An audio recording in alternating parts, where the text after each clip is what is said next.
नमस्कार, जय हिंद साथियों। एक बार फिर से स्वागत है आपका मेरे YouTube चैनल स्टडी विद सागर में। आशा करता हूँ आप सभी लोग अच्छे होंगे और आपकी तैयारी अच्छी चल रही होगी। देखिए, एक बड़ी खबर उन सभी महिलाओं के लिए है जो ग्रामीण परिवेश से आती हैं और घर में रह के, अपने गांव में रह के अपना जो अर्निंग का सोर्स है वह चाहती हैं। ठीक है, तो आंगनबाड़ी में 2025 में देखिए केवल उत्तराखंड की महिलाओं के लिए ये 6000 पोस्टों पे आवेदन मांगे गए हैं। ठीक है, तो टोटल आपकी वैकेंसी कितनी है? 6000 है। बहुत बड़ी संख्या है केवल उत्तराखंड की महिलाओं के लिए। ठीक है, तो इसमें फायदा यह है कि और कोई भी इसमें फॉर्म नहीं भर पाएगा। इसमें केवल उत्तराखंड की महिलाएं ही इसमें फॉर्म भर पाएंगी। ठीक है, तो उन महिलाओं के लिए बहुत अच्छी अपॉर्चुनिटी है जो ग्रामीण परिवेश से आती हैं, किसी गांव में निवास करती हैं, अपने बच्चों का पालन पोषण करती हैं और फाइनेंशियली इंडिपेंडेंट होना चाहती हैं। ठीक है, तो आपको इसमें देखिए आर्थिक सहायता मिलेगी अगर आप आंगनबाड़ी में सिलेक्ट हो जाते हैं। बाकी और भी जो बेनिफिट्स हैं उसको भी हम लोग यहाँ पे बताएंगे आपको। साथ में बताएंगे कि कौन कौन इसमें आवेदन कर सकता है। ठीक है, क्या एलिजिबिलिटी क्राइटेरिया रहे, यानी कि योग्यता क्या रहने वाली, सिलेक्शन आपका कैसा होगा। देखिए, इसमें आपको कोई भी एग्जाम नहीं देना है, सबसे बड़ी बात यह है। इसमें आपका कोई एग्जाम नहीं होगा, केवल आपके 12th और 10th के मार्क्स पे आपका सिलेक्शन इसमें हो जाएगा। ठीक है, तो बहुत अच्छी अपॉर्चुनिटी है। मैं उन सभी महिलाओं से निवेदन करूंगा जो नौकरी करना चाहती हैं और अपने गांव में रह के ही नौकरी करना चाहती है। ठीक है, तो घर से बाहर नहीं जा सकती, अपने बच्चों को भी पालना है और आर्थिक रूप से कमजोर है और आर्थिक सहायता चाहती है। तो ठीक है, तो टोटल पदों की संख्या देखिए 6000 है, तो पदों की संख्या बहुत ज्यादा है। उम्र की बात करें तो 18 से 35 वर्ष की महिलाएं इसमें आवेदन कर सकती है। ठीक है, अगर आप SC ST और OBC से बिलोंग करती है तो 5 साल और ऐड कर लीजिए, यानी कि 18 से 40 वर्ष की महिलाएं SC ST OBC EWS से हैं तो आप आवेदन कर सकते हैं। जनरल महिलाएं, जनरल की जो जनरल कैटेगरी से जो महिलाएं आती है 18 से 35 वर्ष की महिलाएं इसमें आवेदन कर सकती है। ठीक है, तो उम्र का आपको पता चल गया। मिनिमम एज आपकी 18, मैक्सिमम एज आपकी 35। योग्यता की बात करें तो आपको 12th पास होना जरूरी है, तो मिनिमम 12th पास होना जरूरी है। अगर आप 12th में हैं, अगर आपके पास 12th पास नहीं हो रहा है तो आप आवेदन नहीं कर सकते हैं। अपियरिंग में भी है तब भी आप नहीं कर सकते हैं आवेदन, क्योंकि लास्ट डेट जो आपकी इसमें 31 जनवरी है। 31 जनवरी तक आपके पास 12th की मार्कशीट होनी चाहिए। ठीक है, तो 12th पास है तो आप इसमें आवेदन कर सकते हैं। ग्रेजुएशन है, पोस्ट ग्रेजुएशन है, बहुत बढ़िया है, बट मिनिमम आपको 12th पास होना जरूरी है। सैलरी की बात करें तो देखिए जनरली इसमें जो सैलरी मिलेगी आपको, इसमें मानदेय मिलेगा। ठीक है, तो मानदेय आपका कितना है? 9300 रुपये मानदेय है। तो इसमें और भी आपको जो अलाउंसेस वगैरह, देखिए कई बार क्या होता है कि जैसे महिलाओं की डिलीवरी वगैरह होती है तो उसमें भी आपको कुछ इसमें इंसेंटिव्स मिल जाते हैं। इंसेंटिव्स यानी कि अतिरिक्त आपको भत्ता मिल जाता है। तो आपको 10 से 15 हजार रुपये आप महीना इजीली इसमें कमा लेंगे, जो अगर आप अपने घर में रह के कमा रहे हैं तो एक बुरी तनख्वाह नहीं है। ठीक है, तो 10-15 हजार रुपये आप कमा रहे हैं, बहुत अच्छी बात है। आप अपने गांव में रह के अपने बच्चों को भी की परवरिश भी कर सकते हैं, साथ में इस आंगनबाड़ी की जॉब भी कर सकते हैं। इसमें और भी कई बेनिफिट्स हैं। आप जब इसमें सेलेक्ट हो जाएंगे तो आपको पता चल जाएगा। लास्ट डेट फॉर्म भरने की 31 जनवरी 2025 है। फॉर्म देखिए कैसे भरने हैं। फॉर्म भरने के लिए ऑनलाइन ही इसमें आवेदन करना है। ऑनलाइन का लिंक मैंने आपको यहाँ पे दे रखा है। आप इस लिंक को अपने गूगल क्रोम में टाइप करेंगे या फिर आपने केवल WECD भी आप टाइप करेंगे तो आपको ये वाली वेबसाइट मिल जाएगी गूगल क्रोम पे। आपने इस वेबसाइट पे जाना है और फॉर्म भरना है। फॉर्म कैसे भरना है उसको मैं आपको दिखा देता हूँ, कैसे कैसे फॉर्म भरना है। अगर आपको कोई भी दिक्कत आएगी तो आप प्लीज कमेंट बॉक्स में आप कोई भी जो भी क्वेश्चन होगा आप पूछ सकते हैं। मैं आपकी पूरी जितनी भी हेल्प होगी वो कर दूंगा। ठीक है, तो आपने ऑनलाइन ही इसमें आवेदन करना है। आपने कोई फॉर्म वैसे नहीं भरना है, कहीं दुकान से परचेज नहीं करना है। आपने इस वेबसाइट पे जाके ऑनलाइन फॉर्म भरना है और कुछ डॉक्यूमेंट्स आपने अपलोड करने हैं। उसको भी मैं यहाँ पे बताऊंगा कि कौन कौन से डॉक्यूमेंट्स आपने अपलोड करने हैं। ठीक है, तो फॉर्म भरने देखिए कब से स्टार्ट हुए। फॉर्म जो भरने स्टार्ट हुए वे कल से स्टार्ट हुए, यानी कि 2 जनवरी से आपके फॉर्म भरने स्टार्ट हो चुके हैं। कल से आपके फॉर्म भरने स्टार्ट हो चुके हैं। लास्ट डेट आपकी 31 जनवरी। अभी आपके पास बहुत समय है। ठीक है, तो आप 2-3 दिन आप अपना पूरा इसको ढंग से पढ़ लीजिए। 31 जनवरी से पहले पहले आप इसमें आवेदन कर देंगे। शाम 5 बजे से पहले 31 जनवरी को आपने फॉर्म भरने हैं। ऑनलाइन आपने आवेदन सबमिट करना है। ठीक है, कैसे करना है उसको भी मैं यहाँ पे आपको दिखा दूंगा। पहले हम कुछ इंपॉर्टेंट जो इसके जो सामान्य निर्देश हैं उनको हम लोग यहाँ पे पढ़ लेते हैं। तो ये जो आंगनबाड़ी कार्यकर्ता एवं सहायिकाओं यानी कि आंगनबाड़ी कार्यकर्ताओं और सहायिकाओं के पद हैं आपके 6000 पद जो भी हैं, उसमें केवल महिलाएं अभ्यर्थी आवेदन करेंगे, पुरुष इसमें आवेदन नहीं कर सकते हैं।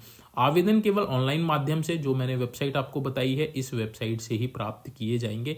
ठीक है, साथ में देखिए आप जिस गांव से बिलोंग करते हैं उस गांव का आपके पास क्या होना चाहिए, स्थायी निवास प्रमाण पत्र होना चाहिए। ये इंपॉर्टेंट है, इसको आप जरूर देख लीजिएगा। ठीक है, चयन कैसे होगा उसको भी हम लोग यहाँ पे देख लेंगे। ये कह रहे हैं कि विज्ञप्ति के संबंध में किसी प्रकार के संशोधन की सूचना पोर्टल पर अपलोड की जाएगी, यानी कि इस वेबसाइट पे ही अपलोड की जाएगी जो भी जानकारी होगी। यानी कि जब रिजल्ट जारी होगा तो भी आपको इस वेबसाइट पे इसका रिजल्ट भी मिल जाएगा, और जो चयन की प्रक्रिया उसके बारे में हम लोग यहाँ पे देख लेते हैं। ठीक है, तो चयन की अगर हम बात करें, ये आपका आंगनबाड़ी कार्यकर्ता या आंगनबाड़ी आपके सहायिका पद। ठीक है, तो मिनिमम आपकी जो एज है 18 वर्ष और मैक्सिमम आपकी 35 वर्ष होनी चाहिए। आरक्षित वर्ग के हेतु नियमानुसार आयु सीमा में छूट अनुमन्य, जो मैंने आपको बताया SC ST OBC को आपको कितने साल की छूट मिलेगी, 5 वर्ष की छूट मिलेगी, यानी कि 40 वर्ष की महिलाएं तक इसमें आवेदन कर सकती हैं अगर आप SC ST OBC से बिलोंग करती हैं। ठीक है, शैक्षिक योग्यता यानी कि आपकी एजुकेशन क्वालिफिकेशन की बात करें तो न्यूनतम इंटरमीडिएट यानी कि 12th आपको पास होना अनिवार्य है। ठीक है, या फिर उसके समकक्ष का मतलब ये है अगर आपने कोई डिप्लोमा कर रखा है, यानी कि अगर आपने पॉलिटेक्निक कर रखा है जो आपके 12th के इक्विवेलेंट होता है तो भी आप इसमें आवेदन कर सकते हैं। ठीक है, निवास की बात करें तो आवेदक उसी राजस्व ग्राम का निवासी होना चाहिए जिस राजस्व ग्राम में आबकारी आंगनबाड़ी केंद्र स्थापित हैं। यानी कि जैसे अगर आप रामपुर गांव में रहते हैं, ठीक है, तो रामपुर गांव में रहते हैं, रामपुर का आपके पास क्या होना चाहिए, स्थायी निवास प्रमाण पत्र होना चाहिए।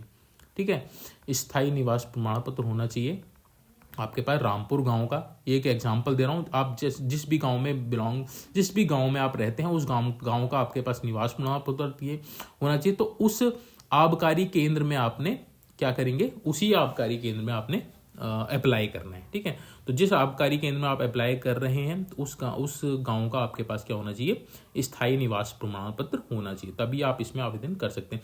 वरीयता की बात करें तो देखिए वरीयता किसको दी जाएगी, अगर कोई पहले से कार्यरत सहायिका है। ठीक है, सहायिका आपकी जो होती है सबसे इससे जो आपका आंगनबाड़ी जो है आंगनबाड़ी कार्यकर्ता है उससे नीचे आती है सहायिका। ठीक है, तो सहायिका को प्रेफरेंस दी जाएगी अगर वो फॉर्म भर रही है, तो ये वरीयता दे रखी है, यानी कि अगर कोई पहले से कार्यकर्ता सहायिका है तो उसको वरीयता दी जाएगी। उसके बाद पूर्व में अनुभवी किंतु वर्तमान में सेवारत ना होने वाली, यानी कोई महिला पहले आंगनबाड़ी कार्यकर्ता रही है बट उसने किसी कारणवश छोड़ दिया तो दोबारा अगर वो अप्लाई करेगी तो उसको वरीयता दी जाएगी। वहीं पूर्व में अनुभव किंतु वर्तमान में सेवारत ना होने वाली ऐसी आंगनबाड़ी सहायिका को भी दी जाएगी। विधवा महिला और तलाकशुदा महिला, तो इनको वरीयता दी जाएगी। बट आप इन कैटेगरी में से नहीं आते तब भी आप आवेदन कर सकते हैं, यानी कि अगर आपको कोई एक्सपीरियंस नहीं है तो भी आप आवेदन कर सकते हैं। ठीक है, अगर इन किसी भी कैटेगरी में नहीं आते तो भी आप आवेदन कर सकते हैं, यानी कि फ्रेशर इसमें आवेदन कर सकता है, इसमें कोई दिक्कत वाली बात नहीं है, बस ये वरीयता है, इनको वरीयता दी जाएगी। ठीक है, ऐसी ये यहाँ पे सहायिका के लिए इसको आप देख लीजिएगा। ठीक है, चयन देखिए इसमें कौन कौन से डॉक्यूमेंट्स अपलोड करने हैं ये आपका इंपॉर्टेंट है। ठीक है, अभिलेख कौन कौन से आपने वो करने हैं, हाई स्कूल की अंक तालिका। ठीक है, जो आपका 10th की जो मार्कशीट होगी, 10th की जो मार्कशीट है, ठीक है, मार्कशीट आपने अपलोड करनी है। ठीक है, फोटो खींचनी है अच्छे से प्रॉपर से, उसको अपलोड करनी है। इंटरमीडिएट की अंक तालिका यानी कि 12th की आपको मार्कशीट। उसके बाद उप जिलाधिकारी द्वारा जारी स्थायी निवास प्रमाण पत्र, यानी कि अगर आप जिस भी गांव से आप बिलोंग करते हैं उसका स्थायी निवास प्रमाण पत्र अपलोड करना है, यानी कि 10th की मार्कशीट, 12th की मार्कशीट, स्थायी निवास प्रमाण पत्र। परिवार रजिस्ट्री की प्रति। ठीक है, तो परिवार रजिस्ट्री आपका गांव में आपका बन रखा होगा, परिवार रजिस्टर जो होगा उसमें आपका नाम दर्ज होगा, उसकी एक जो प्रति है उसको आपने अपलोड करना है। ठीक है, अगर आप किसी जाति से बिलोंग करते हैं यानी कि आरक्षित जाति यानी कि SC ST से बिलोंग करते हैं, SC ST OBC और EWS से बिलोंग करते हैं तो उसका सर्टिफिकेट आपने अपलोड करना है। स्नातक यानी कि आपका ग्रेजुएशन और परास्नातक यानी कि आपका पोस्ट ग्रेजुएशन अगर आपने एक कर रखा है तो आप इसकी अंक तालिका अपलोड कर सकते हैं, बट ये मैंडेटरी नहीं है, बट आप कीजिएगा क्योंकि इसके मार्क्स आपको मिलेंगे। ठीक है, तो स्नातक परास्नातक की अंक तालिका अगर आपने ये कर रखा है, यानी कि ग्रेजुएशन और पोस्ट ग्रेजुएशन कर रखा है, तो उसकी अंक तालिका भी आपने अपलोड कर देनी है। ठीक है, वरीयता श्रेणी संबंधित प्रमाण पत्र जो भी लागू हो, यानी कि अगर आप पहले से आंगनबाड़ी कार्यकर्ता रही हैं तो उसका भी प्रमाण पत्र आप अपलोड कर सकते हैं, उसके आपको मार्क्स मिलेंगे। ठीक है, तो ये आप इसको देख लीजिएगा, ये सारे डॉक्यूमेंट्स आपने अपलोड करने। अब आवेदन कैसे करना है उसको हम लोग यहाँ पे देख लेते हैं। ठीक है, आवेदन की प्रक्रिया देख लेते हैं। ये जो लिंक आपको दिया था वेबसाइट का लिंक, आप जब उस लिंक को गूगल क्रोम पे टाइप करेंगे तो ये वाली वेबसाइट आपके सामने खुल जाएगी। इस तरह से आपके पास कुछ इंफ्रास्ट्रक्चर खुल के आ जाएगा। ठीक है, इसमें आपने कहाँ जाना है, यहाँ पे जाना है नया पंजीकरण। ठीक है, नया पंजीकरण पे आप क्लिक करेंगे। एज इट इज जैसे जैसे मैं बता रहा हूँ ऐसी ऐसी आपने आवेदन करना है। नया पंजीकरण पे जब आप क्लिक करेंगे तो उसके बाद ये वाला एक पॉपअप खुल के, एक बॉक्स खुल के आ जाएगा। यहाँ पे अपना मोबाइल नंबर डालना है। ठीक है, उसके बाद यहाँ पे अपना डिस्ट्रिक्ट चूज करना है। ठीक है, ये रजिस्टर्ड न्यू यूजर है, आपने अपना मोबाइल नंबर डालना है और अपना डिस्ट्रिक्ट चूज करना है। डिस्ट्रिक्ट मतलब आपने, अगर आप अल्मोड़ा से हैं तो आपने अल्मोड़ा यहाँ पे सेलेक्ट करना है, पिथौरागढ़ से हैं तो आपने पिथौरागढ़ सेलेक्ट करना है। उसके बाद सबमिट पे क्लिक कर देंगे। जब आप सबमिट पे क्लिक करेंगे उसके बाद आपके पास ये खुल के आ जाएगा। ठीक है, ये आपका, यहाँ पे आपको OTP डालना है। आपने अपना ऊपर फ़ोन नंबर डाला था तो आपने आपके फ़ोन नंबर पे एक OTP आएगा, OTP आपने यहाँ पे डाल देना, उसके बाद आपने सबमिट कर देना है। ठीक है, जब आप सबमिट करेंगे तो आपके पास ये वाला फॉर्म खुल के आ जाएगा। यहाँ पे अपना कैंडिडेट का नाम, यहाँ पे अपना नाम डालना है। ठीक है, यहाँ पे अपना पासवर्ड, जो आप पासवर्ड बनाना चाहते हैं, यानी कि अगर आप जैसे abc@123 आपने अपना पासवर्ड बना लिया, कुछ भी आप बना सकते हैं, ये मैं एग्जांपल बता रहा हूँ। तो यहाँ पे आपने अपना पासवर्ड बनाना है। ठीक है, यहाँ पे अपना आधार कार्ड नंबर डालना है। यहाँ पे अपना ब्लॉक सेलेक्ट करना है, जैसे डोई वाला ब्लॉक से हैं या फिर आप किच्छा ब्लॉक से है या फिर आप रुद्रपुर ब्लॉक से हैं, जो भी आपका ब्लॉक होगा। ठीक है, जो आपका ब्लॉक ऑफिस होगा उसका आपने यहाँ पे एड्रेस डाल देना है, सबमिट कर देना है। ठीक है, जब आप सबमिट करेंगे यहाँ पे देखिए, जब आप पासवर्ड डालेंगे, जैसे यहाँ पे अपना पासवर्ड डाला है, इसी को दोबारा यहाँ पे डालना है। ठीक है, इस जो पासवर्ड आप यहाँ डालेंगे उसी को दोबारा यहाँ पे डालना है, उसके बाद आपने सबमिट कर देना है। जब आप सबमिट करेंगे तो यहाँ पे आपको रजिस्ट्रेशन आपका सक्सेसफुल हो जाएगा। सक्सेसफुल होने के बाद आपके पास आपने जो आपने फ़ोन नंबर, जो आपका फ़ोन नंबर है और जो आपने पासवर्ड ऊपर बनाया था उससे आपने क्या करना है, लॉग इन कर लेना है। ठीक है, ये वाली विंडो खुलेगी।